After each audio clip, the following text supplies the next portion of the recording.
رجم کیا جائے, پتھروں سے مار کے ہلاک کیا جائے. اتنا بڑا جرم, اللہ کو اتنی نفرت ہے. تبھی کسی پیغمبر کے نسب میں نا آدم علیہ السلام تک مشرک مرد بھی گزرے ہیں, مشرک عورتیں بھی گزری ہیں انبیاء کے نسب میں, لیکن نہ کوئی زانی مرد گزرا نہ کوئی زانی عورت, تاکہ پیغمبروں کے نسب محفوظ ہو. حدیث میں آتا ہے وَلِدْتُ مِن نِکَاحٍ لَا مِن صِفَاحٍ, آدم سے لے کے آج تک میرے نسب میں نہ کوئی زانی عورت گزری نہ کوئی زانی مرد. پیغمبر کی بیویاں, پیغمبر کی مائیں, نانیاں, دادیاں, آدم علیہ السلام تک یہ نسب ان کا پاک ہوتا ہے, ان میں کوئی زنا نہیں کرتا. حالانکہ غیر مسلم گزرتے ہیں ان میں, ابراہیم علیہ السلام کی اولاد میں غیر مسلم بھی پیدا ہوئے ہیں.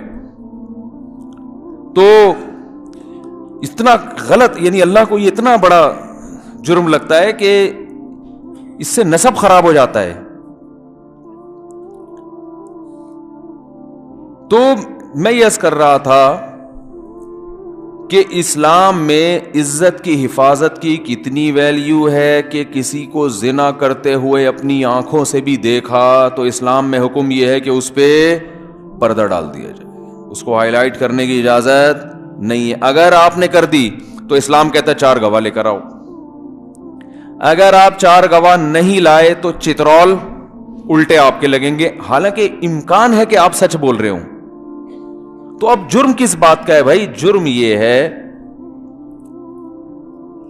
ایک اشکال کا جواب دے کے پھر میں بات چلتا ہوں. ایک اشکال یہ ہوتا ہے کہ پھر 4 گواہ بھی نہ لے کے آؤ.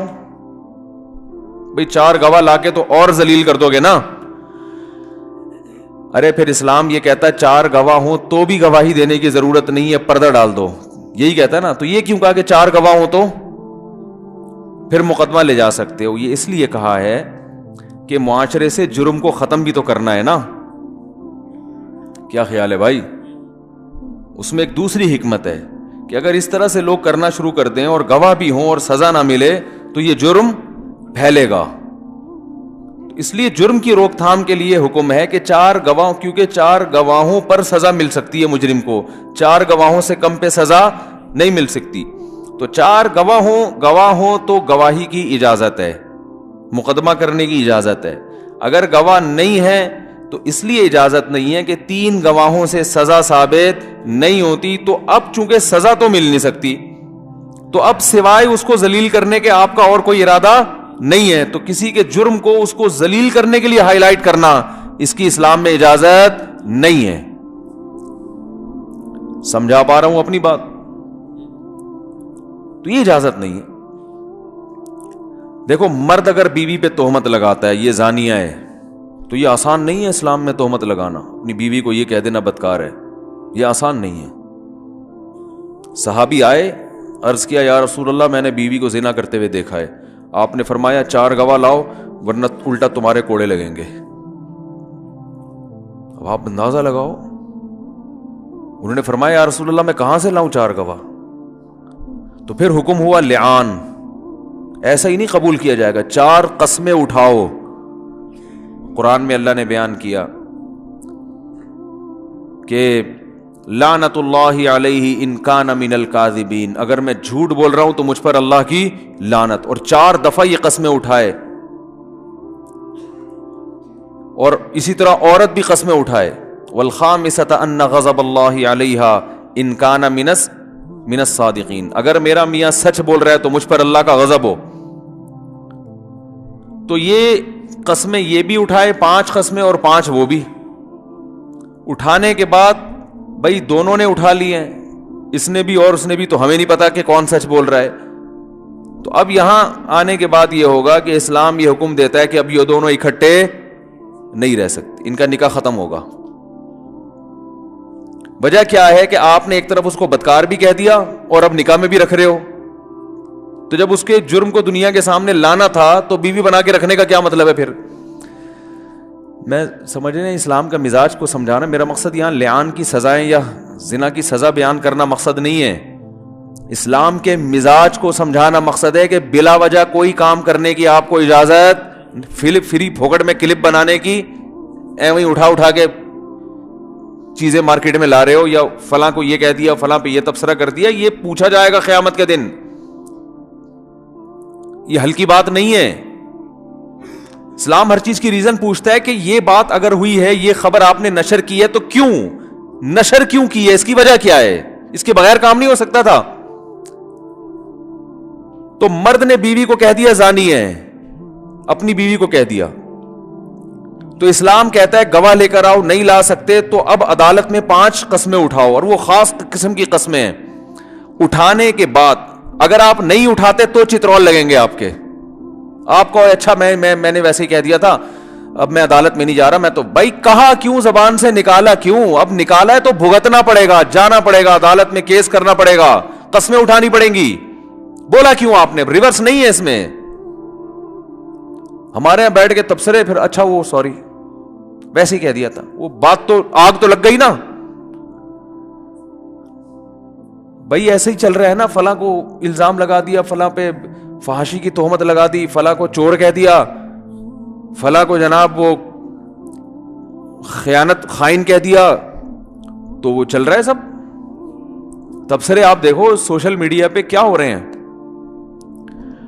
تو اسلام کہہ رہا ہے بھائی اپنی بیوی کو زانی کہا, اب ریورس کا چانس ختم.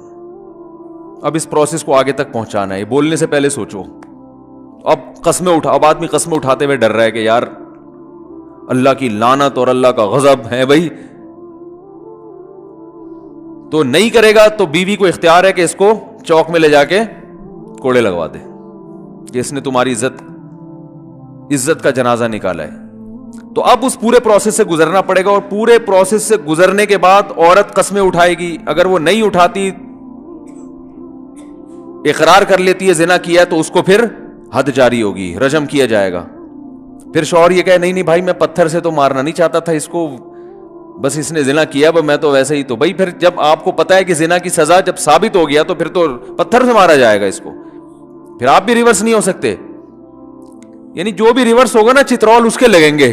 ٹھیک ہے نا, سمجھ رہے ہیں الفاظ کی کتنی ویلیو ہے شریعت میں.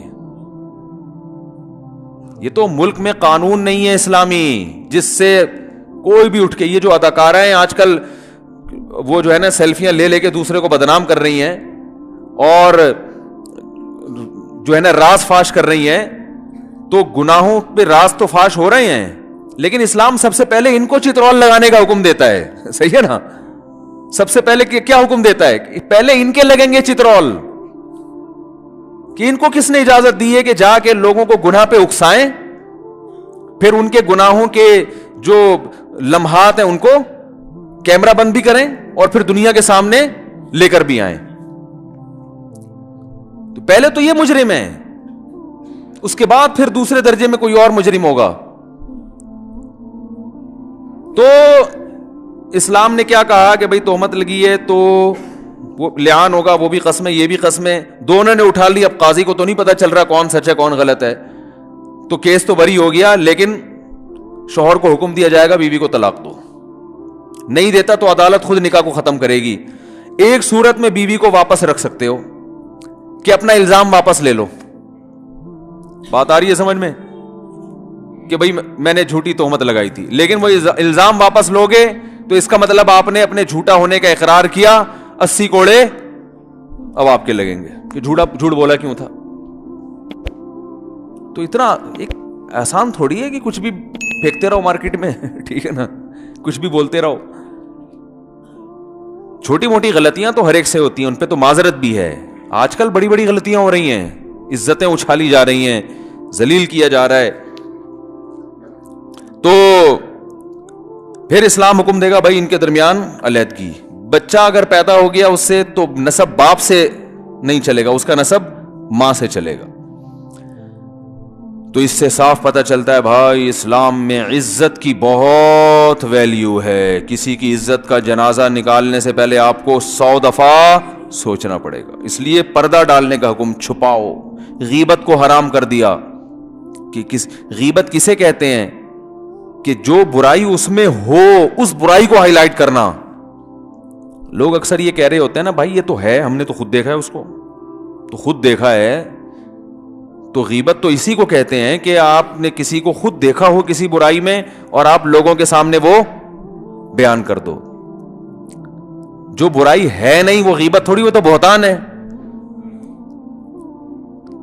غیبت کہتے ہیں کسی کی برائی کو لوگوں کے سامنے بیان کرنا. اللہ نے چھپا دی تھی, آپ اس کو لوگوں کے سامنے بیان کر رہے ہیں. ہاں وہ برائی جس میں یہ خطرہ ہو کہ اگر میں نے اس کو فلاں کے سامنے بیان نہیں کیا تو فلاں آدمی فلاں کو نقصان پہنچا دے گا, ایسی برائی بیان کرنا, وہ بھی مخصوص لوگوں کے سامنے. بھائی کسی عزت دار آدمی کے لیے, کسی اس کی بیٹی کے لیے کسی شخص لڑکے کا رشتہ آیا, آپ نے اس لڑکے کو سٹا لگاتے ہوئے دیکھا تھا. اب آپ کو پتا ہے کہ ابھی لڑکی کے ابا کو نہ بتایا تو یہ بعد میں طلاق ہوگی, کیونکہ آپ نے کئی دفعہ اس کو پائپ میں بیٹھے ہوئے, پائپ بہترین جگہ ہے, پائپ جو ہے نا, اب تو پائپ میں برساتی نالے ہی ٹوٹ گئے بیچارے, جس سے چرسیوں کا بڑا نقصان ہوا ہے. حقیقت ہے کراچی میں چرسیوں کے رہنے کی بھی جگہ نہیں بچی ہے, اتنا گندا بنا دیا ہے کراچی کو. آپ حال تو دیکھیں نا کراچی کا کیا حال ہے. سب سے زیادہ ملک کو کراچی کھلا رہا ہے, اور سب سے زیادہ ہماری حکومتوں نے کراچی کو نظر انداز کیا ہوا ہے. شاید اس میں یہیں کی عوام کا بھی قصور ہے, جیسا معلوم ہوتا ہے.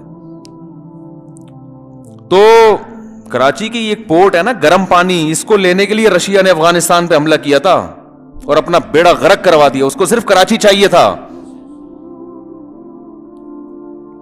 تو اتنی ویلیو ہے پاکستان میں کراچی کی, اور حال دیکھو کیا بنا ہوا ہے.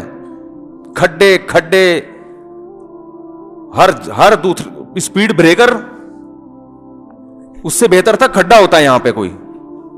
پورے پہاڑیاں بنا دی ہیں نا, کیٹو کی پہاڑیاں. وہ گاڑی وہ پتہ نہیں کہاں جا رہے ہیں بھائی پہاڑی پہ چڑھ کے, یہ اسپیڈ بریکر ہے یار. نہ اس پہ کوئی نشان ہوتا ہے, تیز اسپیڈ میں گاڑی جا رہی ہے, ایک دم بھڑم سے اچھلتی ہے گاڑی, دھڑام سے نکلتی ہے, اور کئی بائکیں گر چکی ہیں. جس کا دل چاہتا ہے جہاں اٹھا کے وہاں اسپیڈ بریک. اپنے گھر کے سامنے ہر آدمی نے اسپیڈ بریکر بنائے ہوئے. بریکر زیادہ ہیں, سڑک کم ہے. اور جو پانی گندا, گٹر لائنیں, اور جو بجلی کا حال ہے, وہ تو کتنے لوگ اس بارشوں میں بجلی کے کھمبوں سے چپک کے مرے ہیں. تو بہرحال یہ تو دکھڑا ہے, یہ تو کبھی کبھار سنا دیتے ہیں, ہم کیا کریں. کراچی جیسے شہر دنیا میں بہت تھوڑے سے ہیں, اتنے بڑے, اور اتنی ساری قوموں کا اکٹھا ہو جانا. میں ابھی پرسوں گیا آگرہ تاج, کہیں نکاح پڑھانا تھا. میں نے کہا یہاں کون سے لوگ زیادہ ہیں؟ انہوں نے کہا یہاں پٹھان بہت ہیں. میں نے کہا اور؟ انہوں نے کہا یہاں مکرانی بہت ہیں. میں نے کہا اور؟ انہوں نے کہا میمن بہت ہیں. میں نے کہا اور؟ انہوں نے کہا پنجابی بہت ہیں. میں نے کہا اور؟ انہوں نے کہا اردو اسپیکنگ بہت ہیں. تو کراچی میں ہر قوم بہت ہے. ٹھیک ہے نا. اس کا فائدہ کیا ہوتا ہے؟ جو شخص مختلف قوموں میں رہتا ہے نا, اس کی مینٹلی گروتھ اچھی ہوتی ہے. سمجھتے ہیں کہ نہیں سمجھتے؟ اس کی ذہنی ترقی, بہت سارے کلچر اس نے دیکھے ہوتے ہیں نا, بہت ساری قوموں کو دیکھا ہوتا ہے. ادھر نکلا ایک قوم کے لوگ سے, ادھر سامنے دکان کسی دوسرے والے کی ہے, ادھر. تو جو مختلف قسم کی قومیں ہوتی ہیں نا, تو ایک نیا کلچر وجود میں آتا ہے. اس سے انسان جلدی ترقی کرتا ہے, ذہنی ترقی جلدی ہوتی ہے اس کی. گلگت میں تھے کہیں کسی دور دراز گاؤں میں نا, تو وہاں کہیں ہوٹل پہ چائے پینے کا موڈ ہوا, تو ہم گئے وہاں. ہم نے جب چائے پی تو وہ دیکھو غیرت مند لوگ بڑے غیرت مندی ہوتے ہیں. وہ اس وقت تو میری کوئی شہرت بھی نہیں تھی زیادہ, تو میں نے چائے کے پیسے دیے تو میری اردو سے سمجھ گئے کہ یہ کراچی کا آدمی ہے. انہوں نے کہا کراچی سے آئے ہو؟ میں نے کہا جی. کہہ رہے پیسے نہیں لوں گا میں. میں نے کہا کیوں بھائی؟ کہتے ہیں یار ہمیں کراچی نے بہت کھلایا ہے. ہمارے سارے لوگ جن کو روزگار چاہیے ہوتا ہے کہاں پہنچتے ہیں؟ کراچی. تو انہوں نے کہا کراچی کے بندے سے چائے کے پیسے. تو خیر ان کی ایک محبت کا اظہار تھا, اللہ ان کو قبول فرمایا. الگ وہ کراچی کے نہیں تھے, وہ تو وہاں کے تھے. تو میں نے کہا چلو ماشاءاللہ اچھے آدمی ہیں. چائے سے کچھ نہیں ہوتا, لیکن انسان جو ایک عزت دیتا ہے نا کسی کو, اس سے دل باغ باغ ہو جاتا ہے, گارڈن ہو جاتا ہے انگلش میں. صحیح ہے نا. اچھا لگتا ہے. اور خاص طور پر ایک ایسی جگہ پر جہاں بالکل ایک الگ ماحول ہو, آپ کو ڈر لگ رہا ہو کوئی پتھر سے مار نہ دے, بھائی کوئی اپنا تو ہوتا نہیں نا وہاں پہ جاننے والا, بالکل اجنبیت محسوس ہوتی ہے, ڈر ہوتا ہے, پتہ نہیں ان دنوں میں وہاں کے حالات بھی بہت خراب تھے گلگت کے, تو ڈر ہوتا ہے کہ پتہ نہیں کوئی کیا کر دے, کیونکہ بہت سے لوگ لوٹتے ہیں جب پتہ چلتا ہے نا کہیں اور سے آیا ہے, کہتے ہیں اب تو اس کو چائے میں چرس بھی ملا کے دے دو گے, اس کو کیا پتہ چلے گا بھائی ٹھیک ہے نا, اس کی جیب سے جو کچھ ہے وہ بھی نکال لو تو کیا پتہ چلے گا. تو آپ کے ملک میں کوئی, آپ کے علاقے میں کوئی دوسرے علاقے سے آیا ہوا ہو اور آپ اس کو عزت دیں, تو شریعت کی بھی تعلیمات ہیں, مسافر کا اکرام کا حکم ہے نا شریعت میں, مسافر اسے ہی کہتے ہیں جو اس علاقے کا نہ ہو. ہوتا یہ ہے کہ جب کوئی کسی دوسرے علاقے کا آتا ہے تو اس کو چونا لگانا آسان ہوتا ہے, اس کو وہاں کے ریٹ نہیں پتا ہوتے, ٹماٹر کے ریٹ نہیں پتا ہوتے, اس کو کسی چیز کے ریٹ نہیں پتا ہوتے, گٹکے کے نہیں پتا ہوتا کہ یہاں گٹکے میں کیا کیا ڈالا جاتا ہے, تو ریٹ پتہ نہیں ہوتے تو لوگ اس کو بڑا بیوقوف بناتے ہیں بڑی جلدی. تو یہ تو یہاں بھی بنایا جاتا ہے ماشاءاللہ. ایک انگریز ہے, جب اب تو انگریز آج کل شارٹ ہی ہو گئے, ورلڈ ٹریڈ 9/11 کے بعد انگریز مارکیٹ سے کیا ہو گئے, شارٹ ہو گئے ٹھیک ہے. پہلے یہاں گورے بہت آتے تھے کراچی میں, تو ہمارے رکشے والے طبیعت سے چونا لگاتے تھے گوروں کو, ٹیکسی والے اور رکشے والے نا, اس کو کیا پتا بیچارے کو یہاں سے شارع فیصل کا کتنا کرایہ ہے, اس کو ایسا بھر بھر کے ڈالر میں لوٹتے تھے اس کو نا, ہم تو دیکھتے تھے. تو یہ غلط ہے بھائی, کوئی دوسرا آدمی آیا ہے تو اس کا اتنا اکرام کرو کہ جا کے وہ تعریف کرے. بھائی وہاں کے لوگ تو بڑے اچھے ہیں, الحمدللہ اکرام کرنے والے بھی ہیں. ابھی ایک سنا ہے کہ کوئی باہر سے جوڑا آیا تھا, ان کا ایسا اکرام ہوا, خاندانی پنجاب میں آیا, انہوں نے بڑا اکرام کیا, تو جا کے انہوں نے بڑے اچھے کمنٹس تھے ان کے. تو مسافر کا اکرام کرنے کا حکم ہے, اس کو چونا لگانے کی اجازت نہیں ہے.